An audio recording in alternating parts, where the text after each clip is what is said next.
नमस्ते मेरे प्यारे उत्साही और ऊर्जावान आरोग्य साधकों।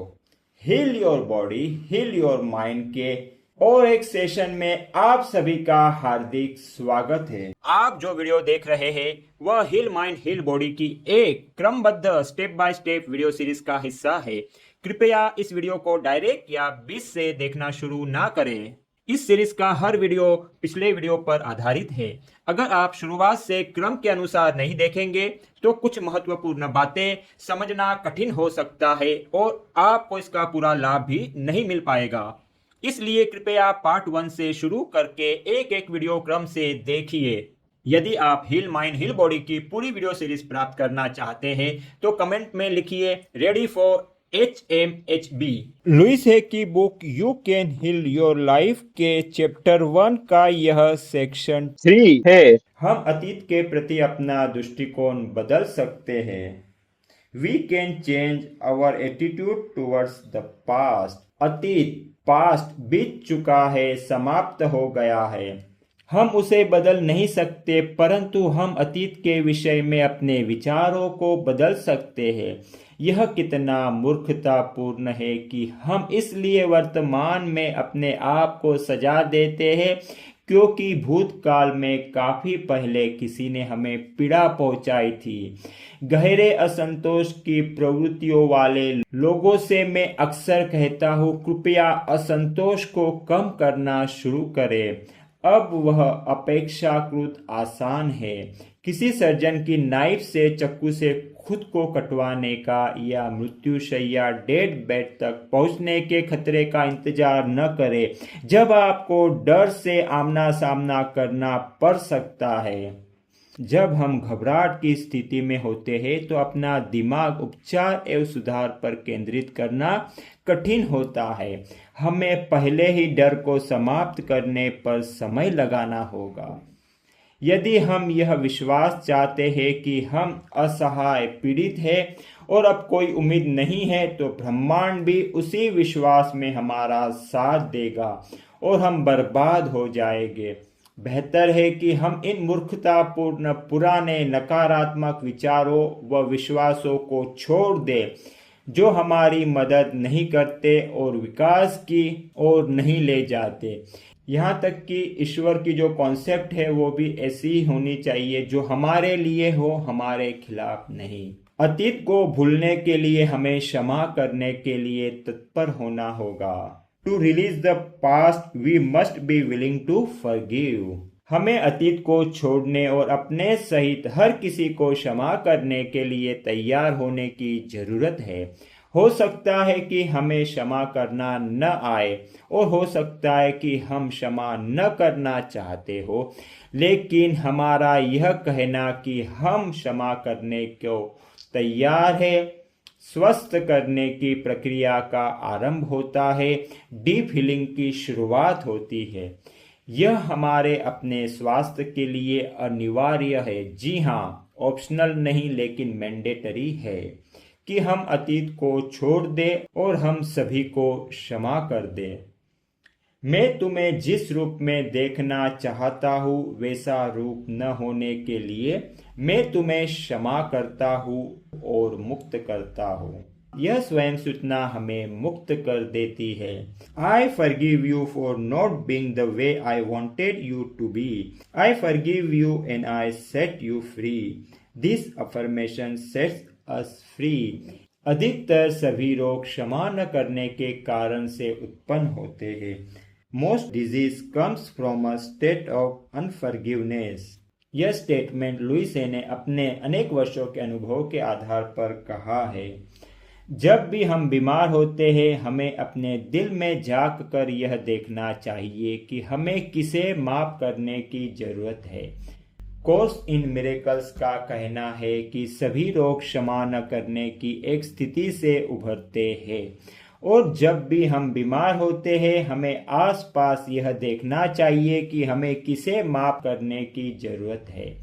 मैं उस विचार में यह जोड़ना चाहूँगा कि जिस भी व्यक्ति को क्षमा करना आपको सबसे मुश्किल लगे, आपको लगे कि इसे तो मैं माफ़ नहीं कर सकती या नहीं करना चाहिए, वही वह व्यक्ति है जिसे क्षमा करने की जरूरत आपको सबसे अधिक है, आपकी डीप फीलिंग के लिए बहुत जरूरी है। क्षमा करने का अर्थ है छोड़ देना, जाने देना।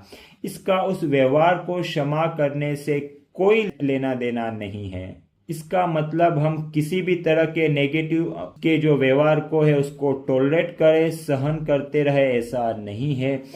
इसका मतलब है कि बस उस पूरी घटना को अनदेखा कर देना। इसका मतलब है कि उस घटना की वजह से, उस व्यक्ति के वजह से जो भी नेगेटिव इमोशन हमारे अंदर जमा हुए हैं उसे रिलीज करना। हमें यह जानने की जरूरत नहीं है कि कैसे क्षमा करना है, हमें बस क्षमा करने के लिए तैयार रहने की जरूरत है। कैसे करना है कि चिंता ब्रह्मांड पर, यूनिवर्स पर छोड़ दो, वो स्वयं कर लेगा। हम अपनी पीड़ा को बहुत अच्छी तरह से समझते हैं। हम में से अधिकतर के लिए यह समझना कितना कठिन है कि जिन लोगों को माफ करने की बहुत अधिक आवश्यकता थी वे भी पीड़ा में थे। हमें यह समझने की जरूरत है कि उनके पास उस समय जो समझ, जानकारी और ज्ञान था उसके अनुसार वे सबसे अच्छा कर रहे थे। जब लोग मेरे पास कोई समस्या लेकर आते हैं, खराब स्वास्थ्य, धन का अभाव, असंतोषजनक संबंध या दमित रचनात्मकता, क्रिएटिविटी, मैं केवल एक चीज पर हमेशा ध्यान देता हूं और वो है खुद से प्रेम करना। मैंने पाया है कि जब हम अपने आप को जैसे है वैसे रूप में प्रेम करते हैं और स्वीकार करते हैं तो जीवन में सब कुछ ठीक होता है। ऐसा मानो हर जगह कुछ छोटे छोटे चमत्कार, मैजिक होते हैं। हमारा स्वास्थ्य सुधर जाता है, हमारे पास अधिक धन आता है, हमारे रिश्ते अधिक संतोषजनक हो जाते हैं और हम रचनात्मक रूप से सार्थक तरीकों से खुद को अभिव्यक्त करना शुरू कर देते हैं। ऐसा लगता है कि यह सब हमारे प्रयास के बगैर हो रहा है। खुद को प्रेम और उसे स्वीकार करना, सुरक्षित बनना, भरोसा करना, योग्य बनना तथा स्वीकार करना आपके मन मस्तिष्क को व्यवस्थित करेगा, आपके जीवन में अधिक स्नेहिल, प्रेम भरे रिश्तों को जन्म देगा, नए कार्य और जीने का एक नया तथा बेहतर स्थान दिलाएगा, यहाँ तक कि आपके शरीर के वजन को भी सामान्य कर देगा। जो लोग खुद से और अपने शरीर से प्रेम करते हैं वे न तो अपने साथ और न ही दूसरों के साथ गलत करते हैं। वर्तमान में आत्म अनुमोदन यानी सेल्फ अप्रूवल और आत्म स्वीकार्यता यानी सेल्फ एक्सेप्टेंस हमारे जीवन के हर क्षेत्र में सकारात्मक परिवर्तनों की मुख्य चाबी है।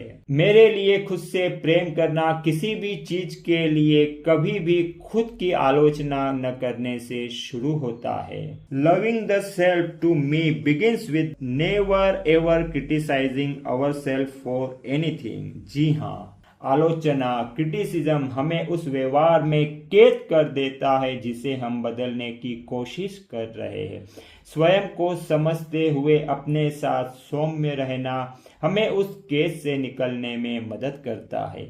याद रखिए, आप वर्षों से खुद की आलोचना, क्रिटिसिज्म करते आ रहे हैं और इससे कोई भी लाभ नहीं हुआ है। अपना अनुमोदन करने का प्रयास कीजिए और देखिए कि क्या होता है।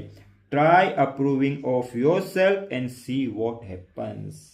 तो दोस्तों, हर चैप्टर के एंड में कुछ पावरफुल अफर्मेशंस होते हैं, तो हम इस चैप्टर 1 के अफर्मेशंस को अभी पढ़ेंगे। तो इसे पूरी फीलिंग के साथ में सुनिए, पढ़िए, दोहराइए और अपने जीवन में, अपने अंतर मन में एब्जॉर्ब होने दीजिए और ब्रह्मांड तक जाने दीजिए। इस जीवन की अनंतता में मैं जहां हूं सब कुछ बिल्कुल ठीक, संपूर्ण और परिपूर्ण है।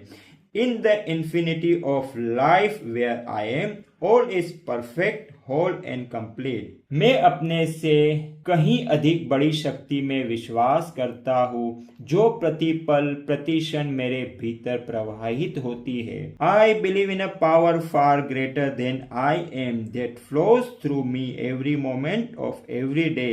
मैं खुद को अंतर्ज्ञान के लिए खोल देता हूँ, यह जानते हुए कि इस ब्रह्मांड में केवल एक बुद्धि स्रोत है। I open myself to the wisdom within, knowing that there is only one intelligence in this universe. इस एक बुद्धि स्रोत से सभी उत्तर, सभी समाधान, सभी उपचार, सभी नई रचनाएं आती है। Out of this one intelligence comes all the answers, all the solutions, all the healings, all the new creations. मैं इस शक्ति और इस बुद्धि स्रोत पर भरोसा करता हूँ, जानते हुए कि जो भी मुझे जानना है वह मेरे सामने प्रकट होता है और जो भी मेरी जरूरत है पूरी होती है, सही समय, स्थान तथा सही क्रम में। I trust this power and intelligence, knowing that whatever I need to know is revealed to me, and whatever I need comes to me in the right time, space and sequence. मेरी दुनिया में सब कुछ अच्छा है। All is well in my world. तो दोस्तों, आज के लिए इतना ही। बहुत बहुत आपका धन्यवाद इस सेशन में जुड़ने के लिए। और दोस्तों, आपकी वजह से इस सेशन को मैं बोल पाया, सुन पाया, रिपीट कर पाया और मेरे अंतर्मन तक, ब्रह्मांड तक फिर से एक बार पहुंचा पाया। इसके लिए आप सभी का बहुत बहुत दिल से धन्यवाद, शुक्रिया, थैंक यू। तो फिर मिलेंगे अगले सेशन में इसी तरह की एनर्जी के साथ में, इसी तरह की ऊर्जा के साथ में। तब तक के लिए स्वस्थ रहिए, मस्त रहिए, जीवन को आनंद यात्रा की तरह एंजॉय कीजिए।